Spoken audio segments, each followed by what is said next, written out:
So it's just about time for the new year, and I am going to give you some financial tips to thrive in 2025. So you may have heard the phrase, whatever you track grows.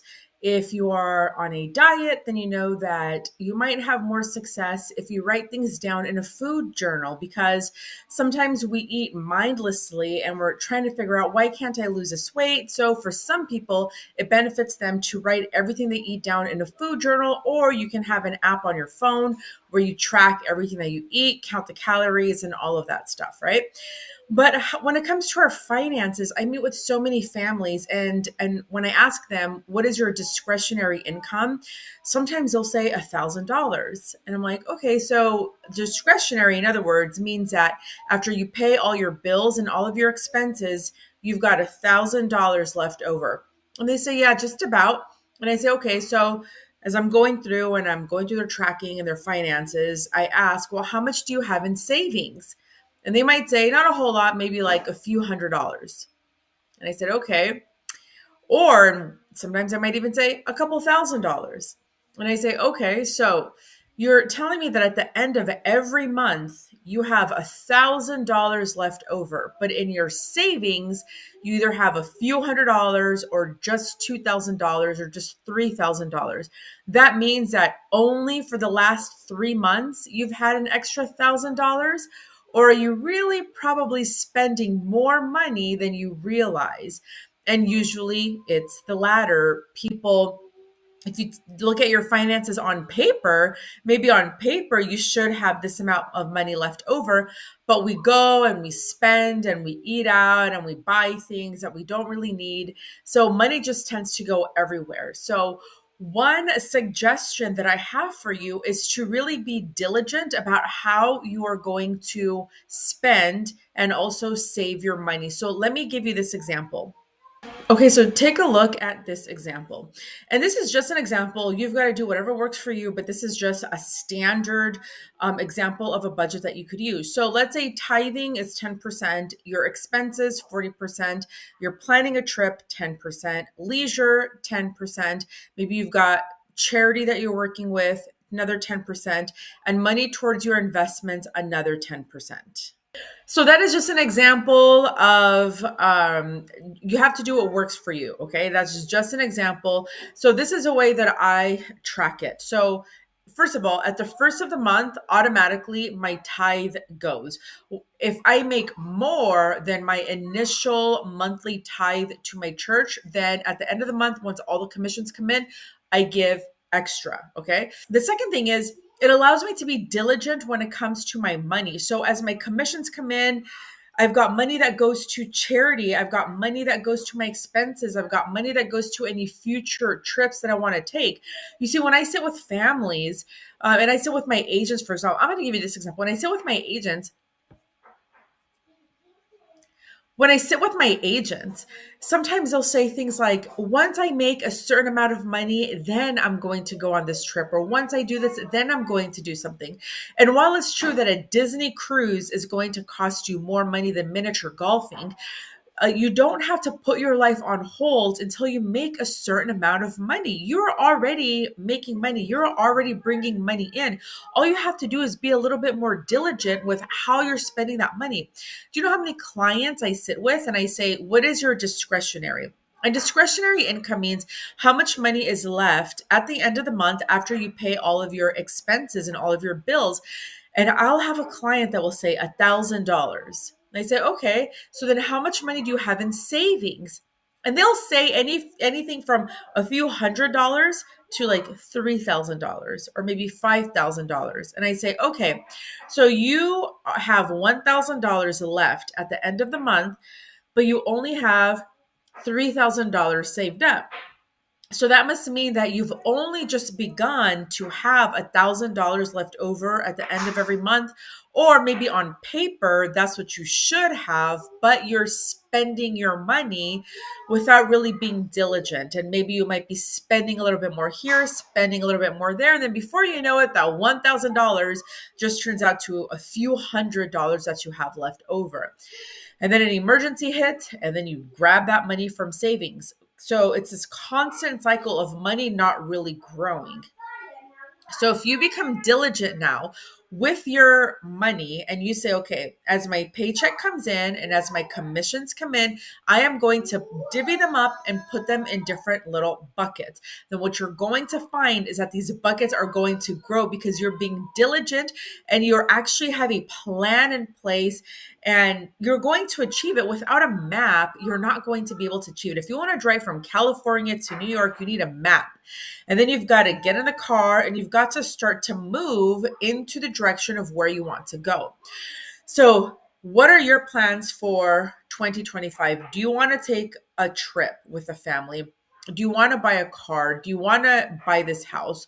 Do you want to put more money towards investment? So, break down into percentage into different categories. If you go on my website, topfinancialagency.com, and you click on shop and you scroll down, there's this book that you can get. Okay, so here it's a financial planner, and here everything is broken down for you similarly. So you put your income here, your emergency savings, riskier investments, your expenses, your debt, asset protection, self-care, spiritual and business growth, and then you can track everything here. Let me show you. You can set up your goals for the month,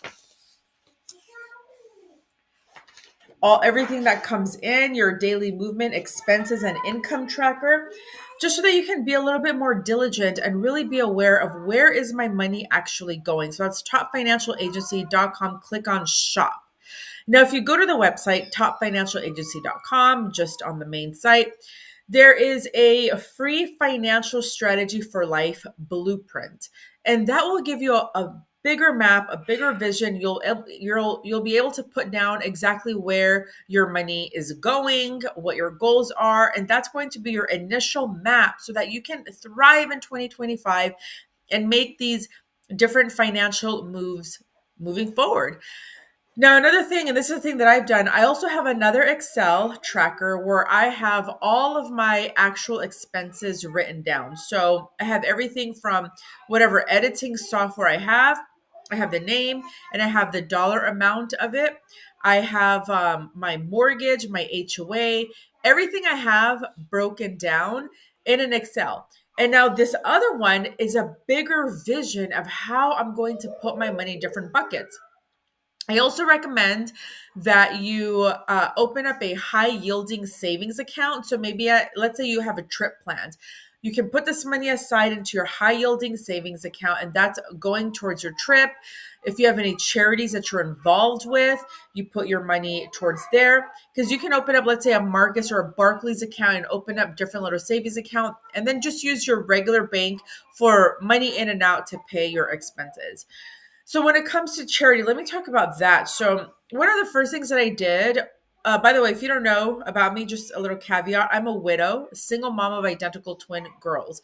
You can go on the website, click about, and you'll learn a little bit more about me and our story. But I became a recipient of life insurance when my husband tragically passed away in 2021. I've been in the industry with him since 2015. So not only have I learned about the business, but I've used life insurance. Um, just in my life, I've been in the life insurance industry since 2015. So then I became a recipient of life insurance in 2021. So I truly know the value of it. And one of the first things that I did was build an orphanage with my friend. I helped fund it, in other words. I helped fund an orphanage with my friend. And so we built this orphanage and gave the children beds. It houses 30 orphans and widows, built the toilets. Now we're building a well. So part of my plan is not only to tithe, but to pay my bills, to pay down the mortgage, to put money in investments, to have money to just spend for fun, money for travel. But this charity also is important. So I already put my plans out there and I say, okay, God, I want to create this next stage. And God gave my friend a vision for what we're going to create. We're going to create a school slash church. We're going to teach the kids how to, agriculture and how to use the land that they have. And there's so many things that we want to create, but not only for this, but to be able to duplicate this process, but that's going to require money. And that's going to require my diligence and me divvying up money aside into these different buckets, and including a bucket specifically for the charity so that I can help create those goals. So, as you are planning for your 2025, first start with what is it that you want to create? What is it that you want to accomplish? Create these different little buckets. And as your paycheck comes in or as your commissions come in, put them in these little buckets, and I guarantee you're going to see that grow. Now, in addition, what you want to do is take a look at your subscriptions. And I just did this. I just had to update my subscriptions. So if you're using, Netflix, Prime Video, whatever editing software that you're using, or whatever subscriptions that you have, things for the kids, track all of those expenses down, keep everything there so that you know what your true expenses are. And then when you start to spend frivolously, well, maybe you might be inspired to not spend frivolously, because now you've got this map. And now listen, I do have money to hang out with my kids and just spend. I am putting money aside for a vacation. I am putting money aside to grow my investments. And now there's actually this plan that's coming into play that's going to help you thrive in 2025. So if you want to reach out to me, please head over to topfinancialagency.com, or you can find me on social media by the same name: Instagram, YouTube, Facebook, and also TikTok. I am in different places so that you can hopefully find me. So thank you so much. You have a great day.